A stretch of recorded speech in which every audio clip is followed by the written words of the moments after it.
안녕하세요. 저는 네이버에서 UX 디자이너로 일을 하고 있는 양희연이라고 합니다. 네, 오늘 제가 엔지니어링 데이에 이렇게 발표자로 여러분들 앞에 나서게 되었는데요. 사실 엔지니어링 데이다라고 하면 다들 아시다시피 엔지니어 분들을 위해, 엔지니어 분들에 의해 진행되는 그런 정보 공유의 장이다라고 전 이해하고 있고, 그리고 오늘 발표를 들으시는 분들도 그렇게 생각하고 계실 텐데, 그렇기 때문에 제가 앞서 소개드린 것처럼 UX 디자이너인 제가 이렇게 발표자로 나선 것이 조금 낯설고 어색하게 느껴지실 수도 있을 것 같아요. 저도 조금 그렇고요. 그럼에도 불구하고 제가 용기를 내서 이렇게 엔지니어링 데이에 발표를 하고 싶다라고 생각을 하게 된 이유는 오늘 제가 공유드리려고 하는 내용이 단순히 UX 오리엔티드 된 내용이 아니기 때문입니다. 제가 오늘 준비한 발표는 VOC 많은 순만으로 일하지 않기 위한 UX 개선 장기 로드맵 소리기입니다.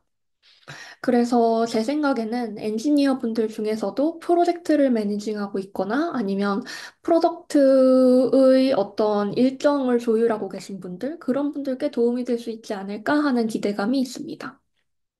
그래서 제가 한 프로덕트의 UX를 개선하기 위해서 장기적인 계획을 플래닝을 하는 데 있어서 UX 리서치 방법론을 사용한 그런 과정에 대한 내용이 되겠습니다. 그래서 대상이 된 프로덕트는요, 엔쓰리알이라는 프로덕트입니다. 네이버 개발자분들은 익숙하실 테고, 네이버 분들이 아닌 이제 분들은 낯서실 것 같아서 소개를 준비했는데, 간단하게만 소개드리면, 네이버 사내 클라우드 플랫폼 중 하나예요. 그래서 네이버의 컨테이너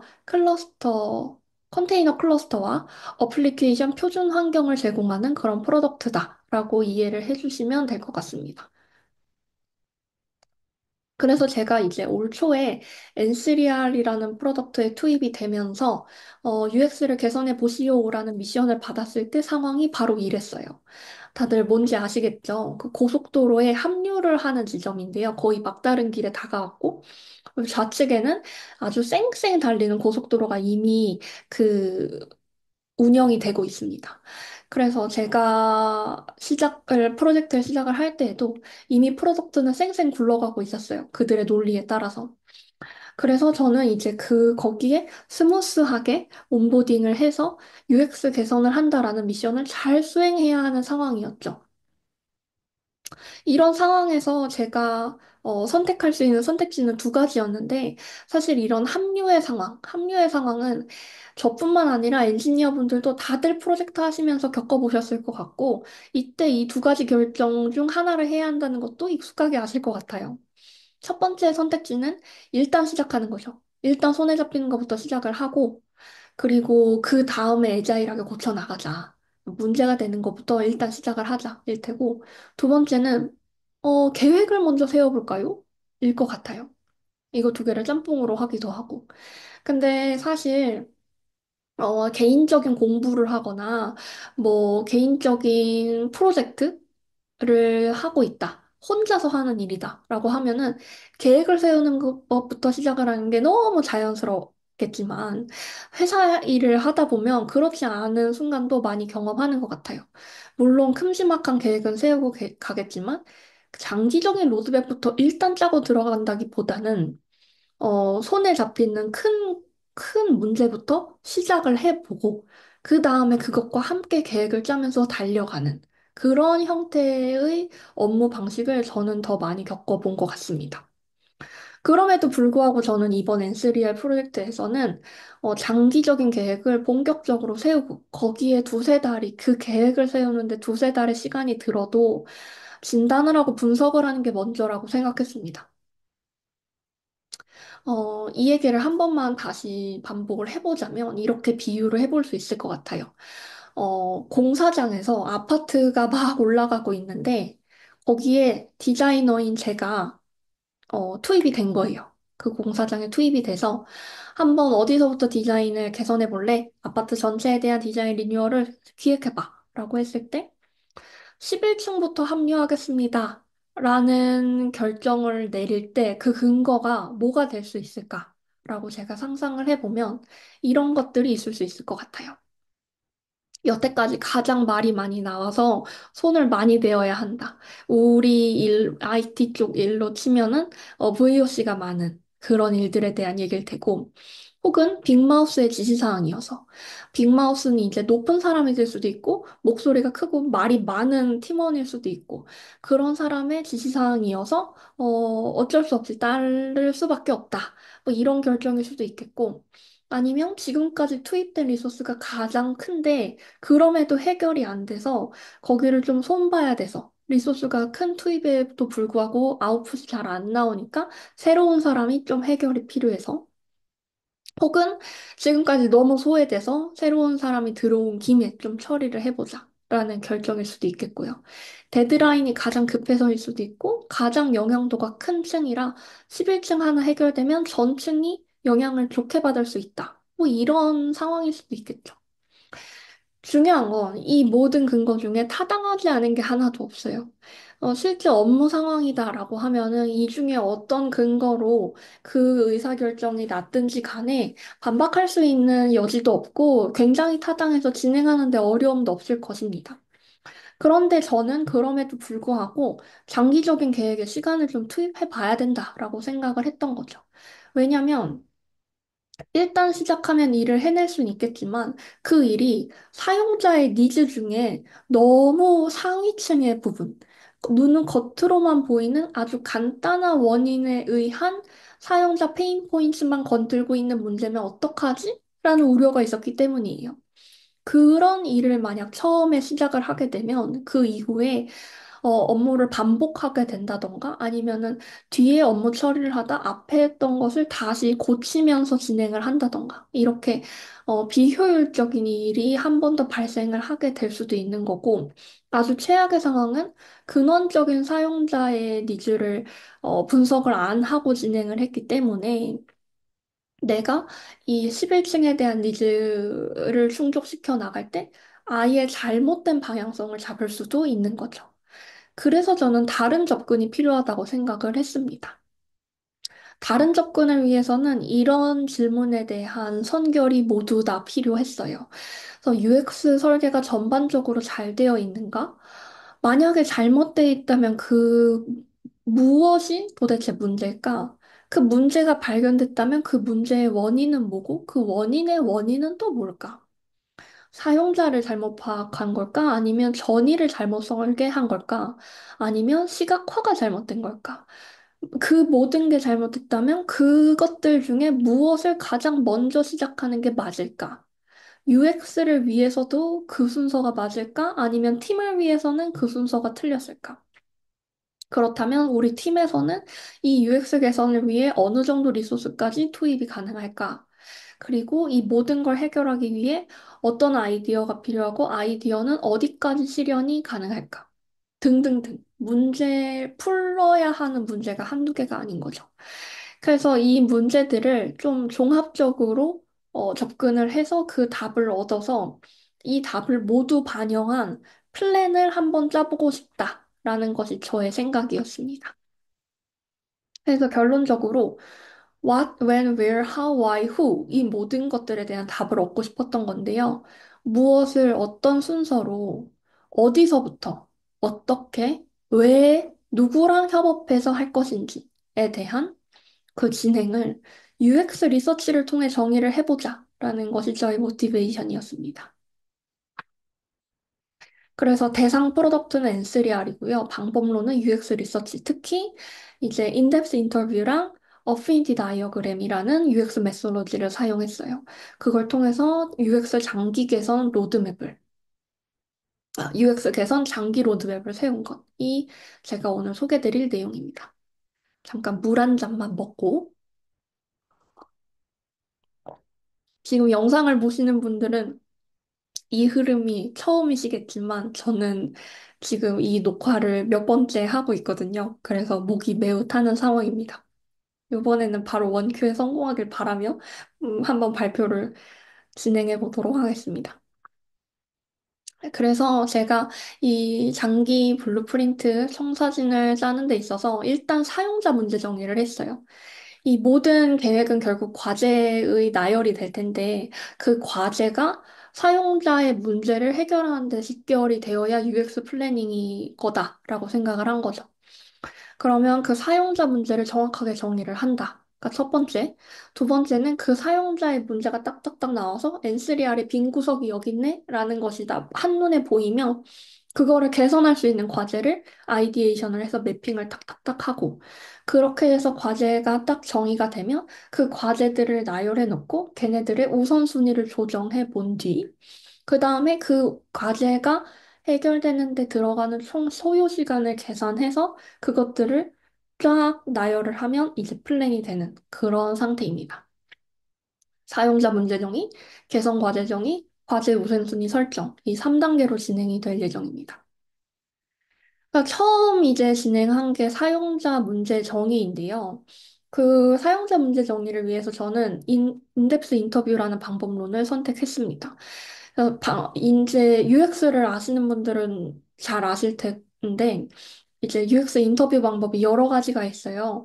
뭐, 정확하게 인터뷰는 아니지만, 사파리, 서비스 사파리 또 쫓아가면서 쉐도잉, 이제 관찰하면서 인터뷰를 동시에 하는 방법도 있고, 아니면 컨텍스추얼 인콰이어리라고 해서 그 환경에 직접 들어가서 사용하는 과정 속에서 맥락적 인터뷰를 하는 방법도 있고, 뭐 여러 가지가 있는데 저는 인덱스 인터뷰를 사용했습니다.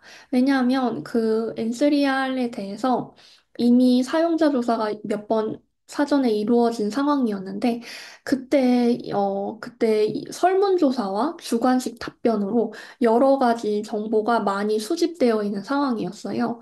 그래서 사용자분들께 한 명 한 명 개인화된 깊이 있는 인터뷰가 보완이 되면 그 합이 좋겠다라고 생각을 했던 거죠.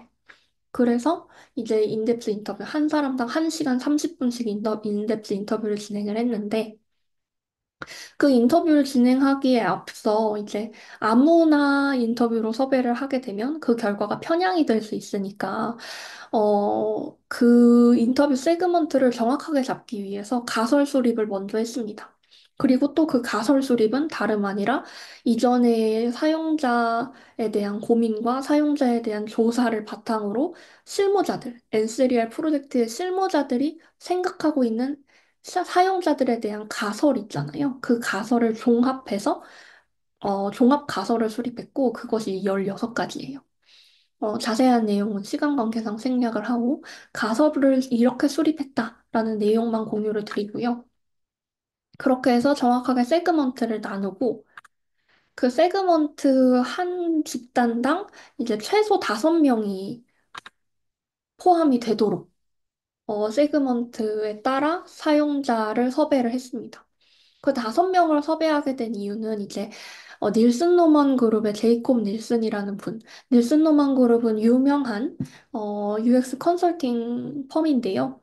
거기서 그 UX 방법론의 대부라고 불릴 수 있는 제이콥 닐슨이라는 분께서 연구한 결과 응답 포화 현상이 5명 이상부터 나타나기 시작한다는 결과를 얻었습니다.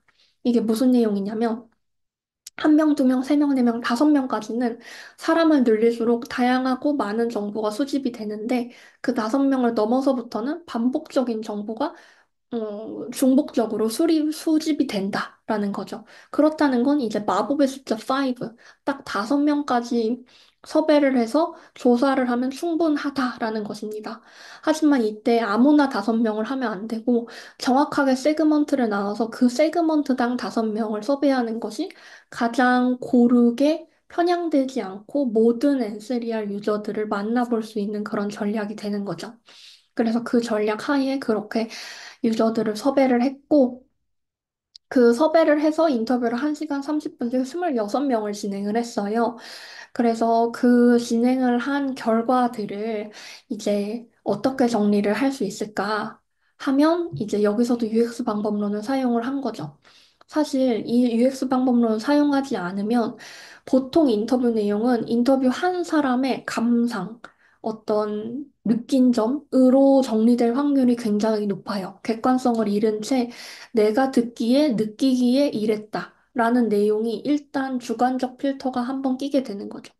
그렇다면 사용자들이 100 중에 20만 얘기한 내용이거나 그 20의 내용에 언더라인 위주로 80의 부분이 있음에도 불구하고 이게 생략이 되고 그 20에 꽂혀서 N3R 괜찮다던데 여기에만 딱 집중을 하게 돼서 그것이 N3R 인터뷰 결과 내용으로 정리가 될 위험이 큰 거죠. 그래서 그런 상황을 막기 위해서 인터뷰 내용 전체에 한 문장 한 문장을 쪼개서 그 한 문장을 포스트잇 한 개에 적고 그 한 장 한 장을 모아서 전체를 섞어서 재그룹핑하는 과정을 거쳤습니다. 그래서 그 한 개의 문장, 한 개의 포스트잇이 원 팩토이즈고요. 그런 738개의 팩토이즈들을 그룹핑하여 이 내용을 정리했습니다. 그렇게 정리해서 사용자의 기질과 특징, 문제 양상 간의 상관관계를 파악할 수 있었습니다. 그 내용에 대해서 가볍게 공유를 드릴 텐데 사실 이 내용을 깊이 있게 공유하면 2시간도 모자랄 것 같아요. 근데 이제 제가 앞서 말씀드린 것처럼 사용자 문제 정의를 통해서 과제가 나오고 플랜이 나오기 때문에 이 문제 정의에 대한 어느 정도 공감대 형성은 필요할 것 같아서 간단하게 공유를 드리도록 하겠습니다. 그래서 일단 첫 번째 그룹핑은 네, 사용자의 현 주소입니다. UX, 엔세리아 UX 전반을 어떻게 생각하고 있는가에 대한 인식은 바로 라이트하게 쓸 때는 편하지만 라이트하게 쓰지 않을 때는 불편해요 라는 것이었어요. 그래서 이것도 가볍게 물어봤을 때 엔쓰리알 어때요? 라고 했을 때 사람들이 쭈뼛쭈뼛 처음 대답하는 건 편한데요? 괜찮아요? 쓸만한데요? 불편함은 없어요 라고 말을 하시지만 딥하게 들어가서 이런 점은 괜찮았는지 아니면 이런 걸 사용했을 땐 어땠는지 아니면 이런 태스크를 한번 연상해 볼 때 나열해 보면은 수월한지를 물어봤을 때 딥한 사용 그리고 디테일한 튜닝을 하는 사용에서는 어려움을 많이 겪고 있었던 거죠. 사용자들이 이제 라이트하게 쓸 때랑 딥하게 쓸 때랑 확실히 그 사용 경험이 나뉜다라는 걸 알 수 있었고요. 그럼 사용자들의 그 뒷 배경이 되는 기질적인 특징도 그룹핑을 해볼 수 있었는데 그 기질적인 특징은 이거는 개발자분들이어서 그런 건지 아니면 엔쓰리알의 유독 특징인지는 저도 잘 모르겠지만 굉장히 독특한 특징이라고 제가 생각을 하게 된 건 네, 학습에 굉장히 친화적이라는 것이었습니다. 이게 어떤 의미냐면 사실 뭐 네이버 쇼핑이다 아니면 네이버 뉴스다 이런 그런 플랫폼들을 이용할 때, 내가 공부를 해보고 써야지 그게 괜찮아 라고 생각하는 사용자는 없잖아요. 뭔가 그런 가볍게 내가 목적 있게 B2C로 사용하는 그런 프로덕트들은 교육 과정이 들어가게 되면은 안 쓰기 마련입니다. 근데 N3R 같은 경우에는 그런 교육 과정이 사용자들이 그 과정을 너무 당연하게 여기고 그 과정을 통해서 내가 N3R을 사용하는 그 숙련도가 높아짐에 자신의 역량이 자라나고 있고 그만큼 내가 일을 더 잘하게 되는 과정이다라고 그만큼 만족감을 느끼고 있다라는 것. 이 포인트였습니다. 근데 이거를 바라볼 때 이제 한 명의 UX 디자이너로서, 그러면 좋아하니까 공부하게 냅둬야지가 아니고, 어떻게 하면 효과적이고 효율적으로 공부를 빠르게 습득하게 할 수 있을까? 라는 거를 고민해야 한다라는 것이 포인트였습니다. 락인이 쉽다라는 거는 물음표가 뒤에 붙어 있는 게 포인트인데요. 어, 그, 이제 엔스리알의 대체제를 물어봤을 때 많은 분들이 답을 못 하셨습니다. 그만큼 이제 한 번 배우기에 많은 학습을 통해서 들어오기 때문에 어렵게 들어왔는데 그거를 굳이 왜 바꾸냐라는 의미일 수 있는데 다르게 말하면 내가 비교해서 겪고 있는 경험체가 없기 때문에 지금 엔스리알의 불편함이나 문제점에 대해서 직관적으로 답변을 할 수는 없겠지만 분명히 이거보다 훨씬 더 편하고 좋은 프로덕트가 나오면 이탈할 여지가 충분하다라고 예상을 해볼 수 있을 것 같습니다. 사용하고 있는 행태에 대한 본격적인 분석은요. 일단 첫 번째 그룹비는 매 순간이 온보딩이다라고 이름을 붙일 수 있을 텐데, 온보딩이라고 하면 한 프로덕트를 처음 사용할 때, 그때 내가 이거에 대해 배우고 익숙해지는 첫 번째 과정이 온보딩인데요. N3R 같은 경우에는 이 온보딩 과정이 처음뿐만 아니라 그 중간, 끝, 그 과정에 계속 반복이 되고 있더라고요. 그래서 내가 엔세리아를 처음 사용하는 사용자로 시작을 해서 중급 사용자가 되고 고급 사용자가 될 때 그 과정마다 계속 온보딩 과정, 다시 말해 공부를 하고 익숙해지는 그런 과정이 계속 필요한 거죠. 그래서 이런 온보딩 서포팅 과정을 정확하게 도와줄 수 있는 UX가 필요하구나라는 걸 알 수 있고요. 그리고 사용자 생애 주기는 완전히 딱 양분화를 해서 알아볼 수 있는데 엔트리 레벨과 딥 레벨로 정확하게 나눠볼 수 있었습니다. 왜냐하면 엔트리 레벨과 딥 레벨로 나눌 때 그때서야 사용자들이 정확하게 분류가 되더라고요. 이거는 저희가 초기에 설정했던 가설에 의한 세그먼트랑 변화했다라는 지점이 될 수도 있고요. 어쨌든 엔트리 레벨의 사용자들은 이제 조금 더 수동적인 사용자. 그래서 N3R 프로덕트 같은 경우에는 한 프로덕트에 여러 가지 플랫폼이 안에 구성이 되어 있는데 그중에 한 개의 플랫폼만 집중적으로 사용하고 있는 사용자들이 주로 엔트리 레벨이고 여기서 좀 확장을 하거나 아니면 그 안에서도 심히 딥다이브를 해서 더 튜닝을 많이 하고 커스터마이징을 많이 한 기능을 쓰거나 넓게 종합적인 사용을 하는 사람들이 이제 고수, 딥레벨인 거죠. 그래서 딥레벨인 사람들을 위해서는 무엇이 필요하고 엔트리 레벨인 사람들을 위해서는 무엇이 필요할까? 이것이 그 다음에 해결되어야 되는 숙제인데, 엔트리 레벨 사용자들을 위해서는 이것의 확장을 도와주는 장벽을 낮추는 과정이 필요했습니다.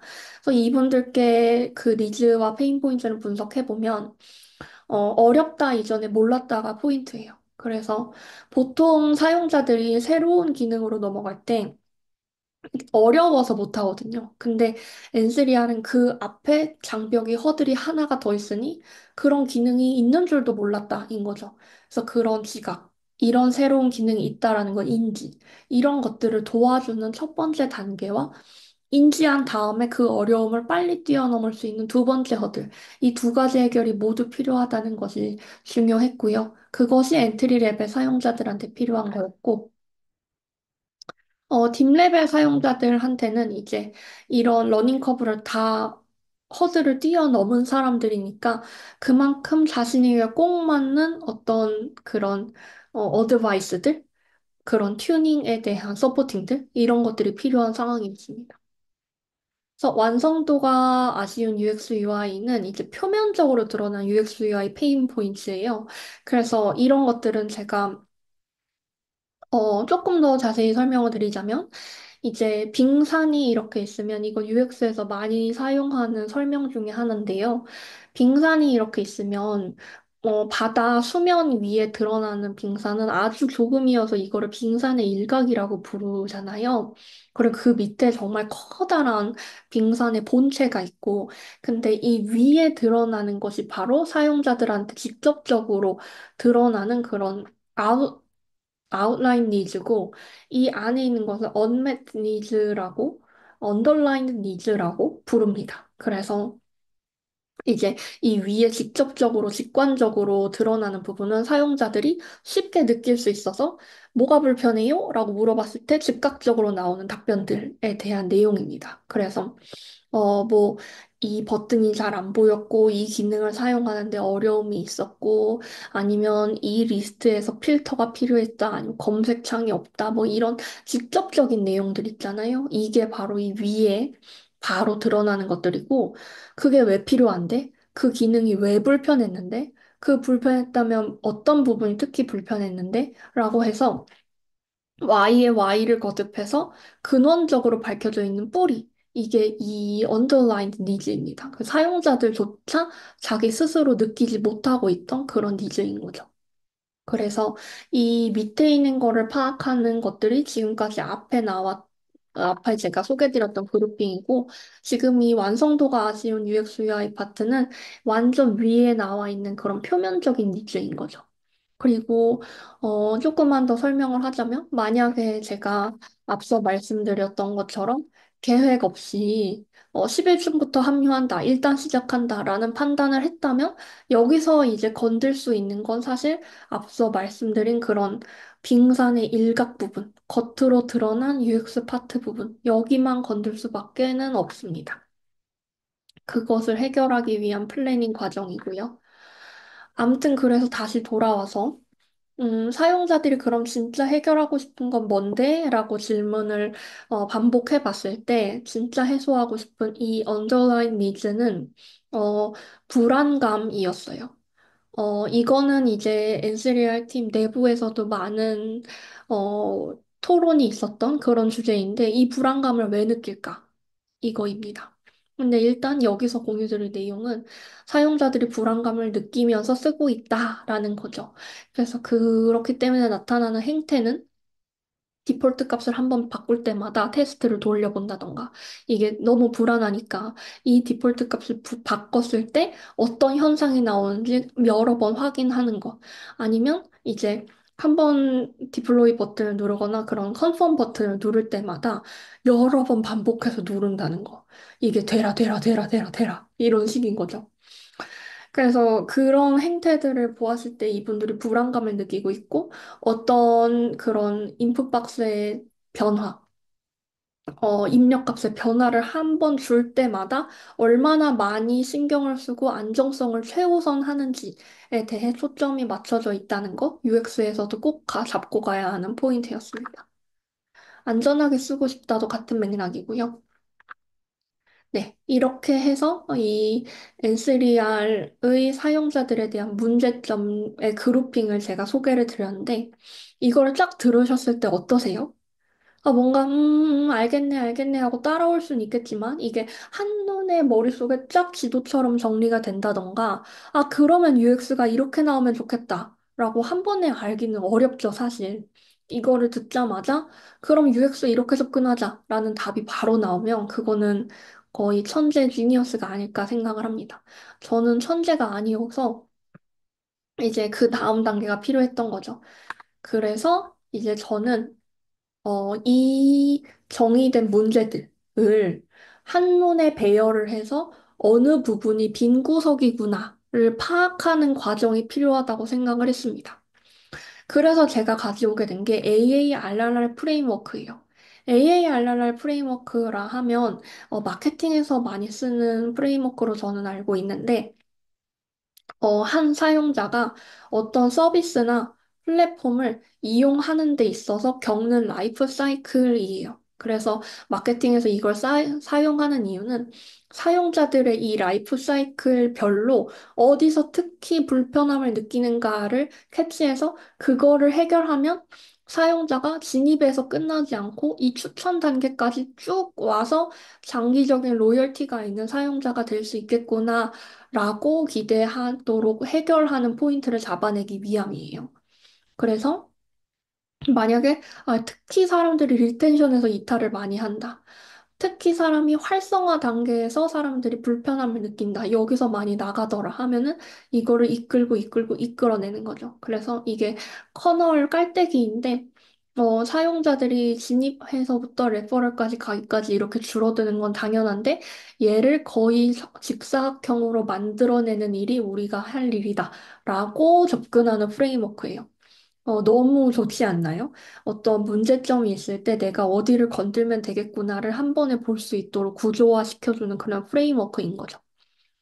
그래서 저는 이거를 N3R에 반영을 해볼 수 있겠다라고 생각을 했어요. 그래서 AARRR을 N3R 라이프 사이클로 대입을 하면 첫 번째 이 진입은 테스트 사용, 그 다음 단계는 프로덕션 준비, 그 다음은 프로덕션 환경 운영 경험, 그 다음은 사용 기능의 확대, 그 다음은 N3R 전환 프로젝트를 추가하는 그런 사이클의 흐름이다라고 정의를 해볼 수 있는 거죠. 그래서 만약에 제가 앞서 정의한 그런 그룹핑들에서 나온 페인 포인트들을 막 배치를 해봤을 때 만약에 테스트 사용해서 만족도가 높은데 프로덕션 준비할 때 특히나 많은 사람들이 불편해한다 라고 하면 여기를 건드려주면 이 사람들이 이 딥 레벨의 사용자가 될 때까지 쭉 유지가 될 수 있다 라고 기대를 해볼 수 있고 그에 맞는 과제를 수립해 볼 수 있겠다 라고 생각을 한 것입니다.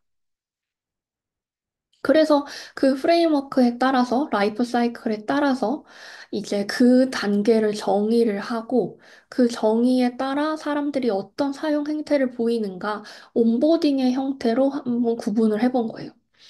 앞서 제가 그룹핑 할 때 나왔던 인사이트 포인트 중에 매 순간이 온보딩이라는 게 있는데 그 온보딩마저 이 프레임워크 단계별로 나눠볼 수 있겠더라고요. 그 행태를. 그래서 이 테스트 사용 단계에서 사람들은 모든 것을 눌러보면서 일단 시작하는 온보딩을 한다면 프로덕션 준비가 되면 이제는 본격적으로 해야 되기 때문에 좀 더 조심스럽고 무게감을 갖고 매뉴얼을 정독하는 걸로 시작을 하고 프로덕션 환경 운영을 하는 경험까지 오면은 이제 예제랑 노하우, 다른 사람들의 사용에 관심을 갖기 시작하기 때문에 이제 여기 보시면 문의 데스크를 탐색하고 문의를 남기는. 처음에는 매뉴얼만 가지고 공부를 했다면, 그 다음은 이제 문의 데스크에서 사람들이 뭘 궁금해했는지 알아보는 그런 단계로 넘어가고, 그렇게 이런 식으로 온보딩의 단계 또한 이 라이프 사이클 단계에 따라 달라진다는 거 알 수 있었습니다.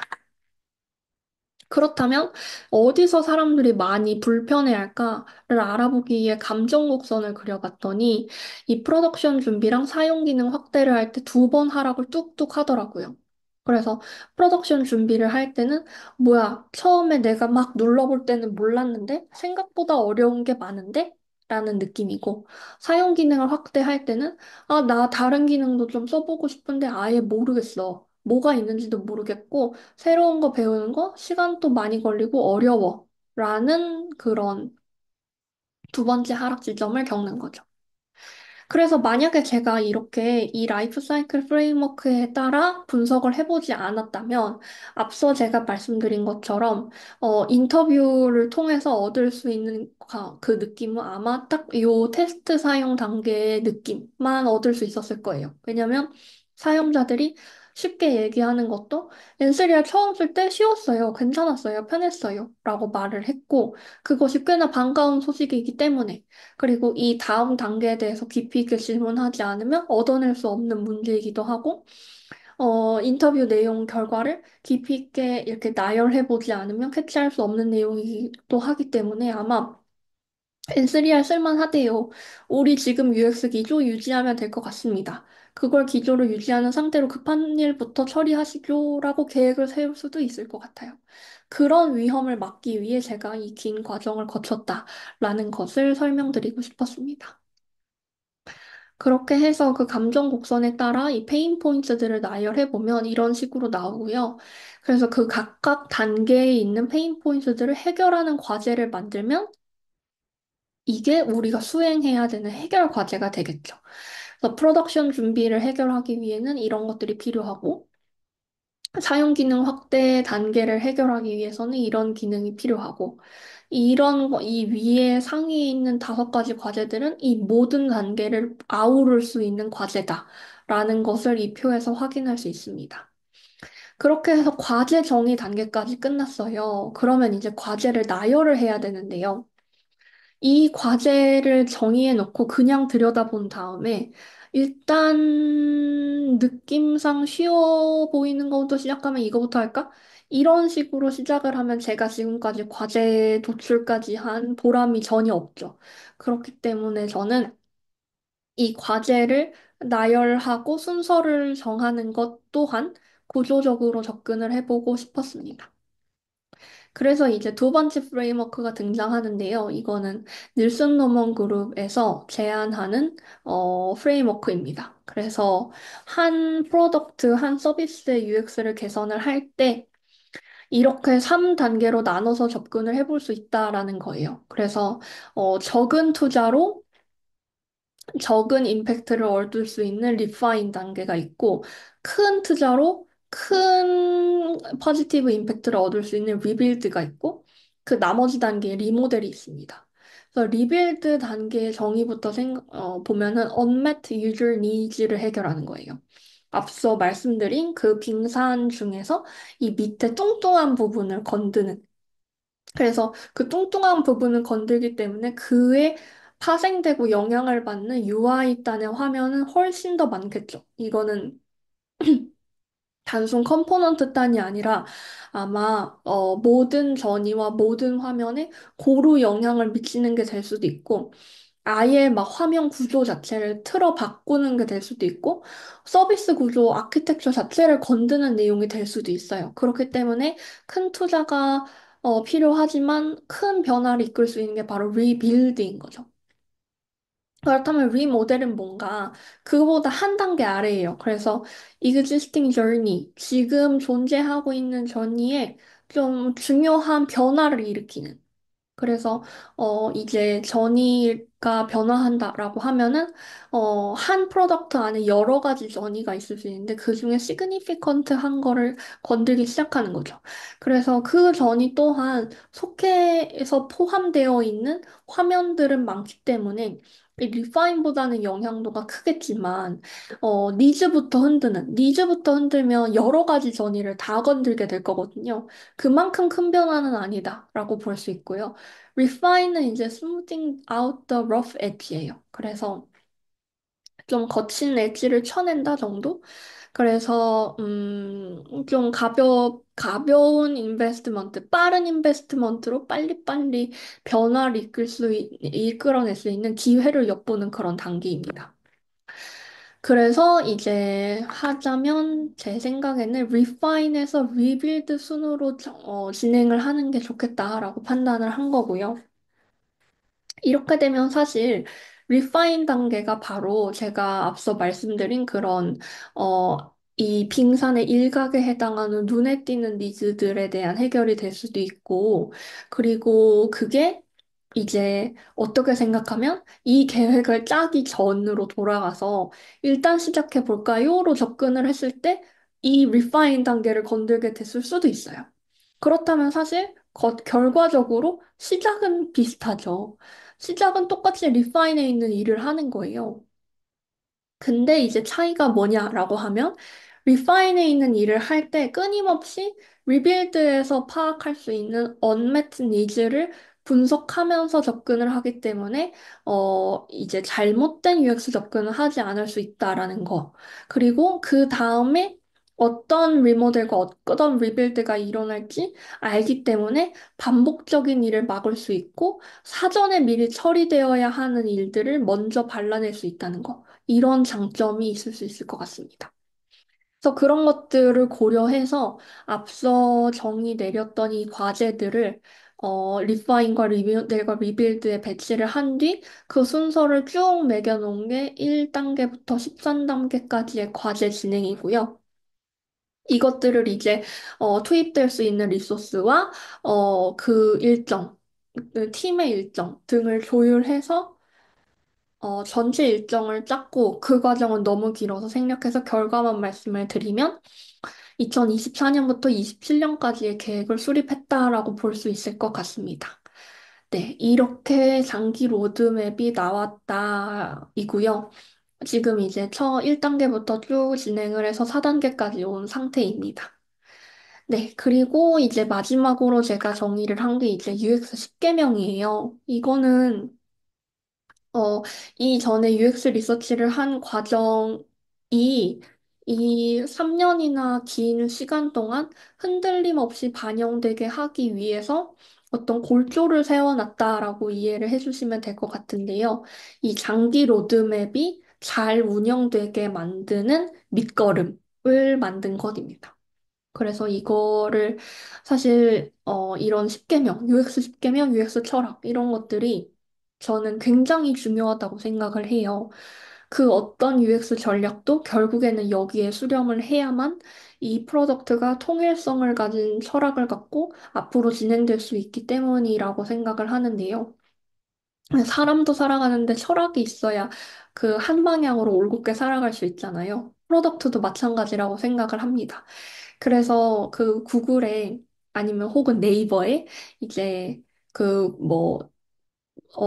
유명한 빅테크 기업의 UX 디자인 철학 이런 거 쫙 쳐보면 막 나와요. 그럼 그런 것들을 보면 아, 그래서 그 프로덕트가 그렇구나. 라고 한 번에 이해를 할 수 있거든요. 그런 것처럼 제가 희망하는 건 이제 추후에 우리가 N3R UX 10개명을 읽어봤을 때, 아, 그래서 이 프로덕트가 그렇게 설계가 됐구나라고 매핑이 될 수 있는 그런 통일성을 가진 철학을 가진 프로덕트를 만드는 것. 그것이 저의 목표라고 할 수 있겠습니다. 그래서 마지막으로 이 10가지를 읽어보면서 발표를 마무리하려고 합니다. 첫 번째 철학은 사용자에게 안정감과 예측 가능성을 주는 것을 최우선으로 한다. 이고요. 이거 앞서 그 어피니티 다이어그램에서 사용자들이 불안감을 느끼고 안정성을 원하고 뭐 이런 것들이 반영됐다라는 거 느낌이 빡빡 오실 것 같아요. 두 번째는 한 화면에 핵심 액션과 정보는 최소화하여 기능에 빠른 접근이 가능하도록 하는 프로덕트. 세 번째는 사용자가 불안을 느끼지 않도록 사용자의 현 상황에 즉시 응답하도록 하는 프로덕트. 네 번째는 중요 정보와 눈에 잘 띄도록 비주얼 하이라키를 명확히 하는 프로덕트. 다섯 번째는 사용자가 문제 상황을 진단하고 복구하는 데 도움을 줄 수 있도록 하는 프로덕트를 만든다. 여섯 번째는 사용자가 헤맬 것 같은 곳에서 어드바이스가 기다리고 있도록 하는 것. 일곱 번째는 N3R 사용을 위한 지식을 최소화할 수 있도록 도와주는 것. 여덟 번째는 최소한의 설정이 올바르게 동작할 수 있도록 하는 것. 아홉 번째는 사용자가 다음에 뭘 해야 할지 명확하게 알 수 있도록 하는 것. 열 번째는 인터페이스의 일관성을 지키는 것입니다. 이렇게 열 가지를 통해서 안정성과 예측 가능성을 주고 이제 사전 학습을 최소화하면서 사용을 하면서 어려움을 느낄 때마다 그 새로운 교육에 대해서 쉽게 정보를 얻을 수 있는 그런 프로덕트 전의를 짜보는 것. 이게 저의 그 장기 계획에 대한 밑거름이 될 것 같습니다. 네, 여기까지 제가 어떻게 UX 방법론을 가지고 UX 플랜을 짜게 됐는지 그 과정에 대해서 공유를 드렸는데요. 네, Q&A가 가려지네요. 요렇게. 네. 만약에 질문사항이 있으면 편하게 저한테 메신저를 주시든가 연락을 주시던가 아니면 댓글을 남겨주시면 제가 그에 대해서 꼼꼼하게 답변을 드리도록 하겠습니다. 네, 지금까지 긴 발표 들어주셔서 너무 감사하고요. 꼭 많은 분들께 도움이 되고 또 새로운 인스파이어레이션이 되는 그런 시간이었길 바랍니다. 이상 발표 마치겠습니다. 감사합니다.